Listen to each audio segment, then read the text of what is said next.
Book કરવાની સમસ્યાથી લગભગ દરેક વ્યક્તિ પીડાય છે। ક્યારેક કેબ બુક નથી થતી, કેબ બુક થાય તો વધારાના ભાડા વસૂલવામાં આવે છે, ક્યારેક તે વધારે વેઇટિંગ ચાર્જ લે છે।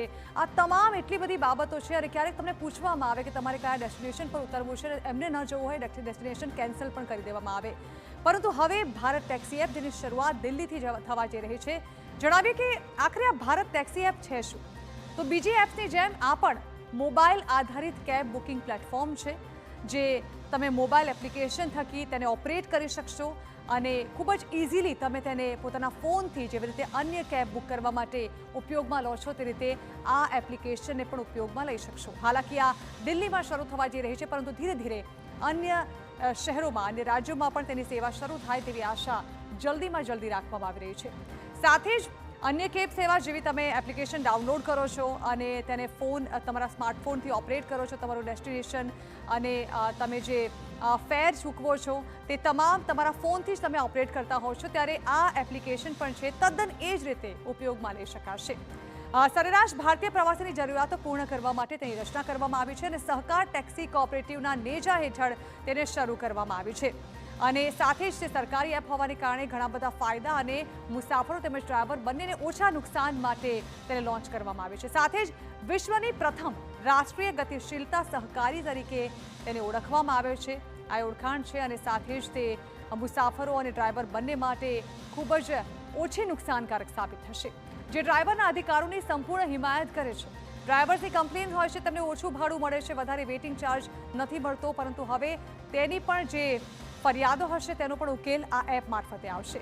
સ્થાનિક અને બહારની બંને મુસાફરી માટે તે ખૂબ જ ઉપયોગી એપ છે, જે તેનો યુઝ હશે ખૂબ જ ઇઝી ટુ યુઝ હશે આ એપ અને સાથે જ તમે જે મુસાફરી કરતા હશો તે તમે દૂર સુધીની મુસાફરીની સેવા પણ પસંદ કરી શકો છો અને સાથે જ તમારે ઓછા ભાડા અને કોઈપણ જાતના વધારાના ચાર્જીસથી તમને ચોક્કસથી મુક્તિ મળશે। હવે સવાલ એ પણ થઈ રહ્યો છે કે આટલી બધી એપ્લિકેશન્સ તો છે, પહેલાથી જ આટલી બધી એપ્લિકેશન્સ છે, પરંતુ તે છતાં ભારત ટેક્સી જે સેવા શરૂ થવા જઈ રહી છે તેનો ફાયદો શું હોઈ શકે? તો સૌથી મહત્વપૂર્ણ ટોપિક જે છે તે એ છે કે મુસાફરોને ઓલા અને ઉબેરના જે વધારાના ભાવ આપવામાં આવે છે, જે ચૂકવવામાં આવે છે, તેમના દ્વારા વધારાના ભાવો લેવામાં આવે છે અને તે તમામ કિંમતો જે હશે જે ચૂકવવામાં આવે છે તેમાંથી ઘણા અંશે રાહત મળે તેવી સંભાવના જોવામાં આવી રહી છે। સાથે જ લોકોને ખાસ કરીને પીક આવર્સ અથવા તો ખરાબ હવામાન દરમિયાન જે તેમની રાઇડ કેન્સલ થવાની કે પછી વેઇટિંગ આવર્સ વધારે હોવાની જે ફરિયાદો થતી હતી તેમાંથી પણ મુક્તિ મળી શકે તે પ્રકારની શક્યતાઓ જોવામાં આવી રહી છે, એટલે કે લોકોને પીક આવર્સ અથવા ખરાબ હવામાન દરમિયાન ફાયદો થઈ શકે છે।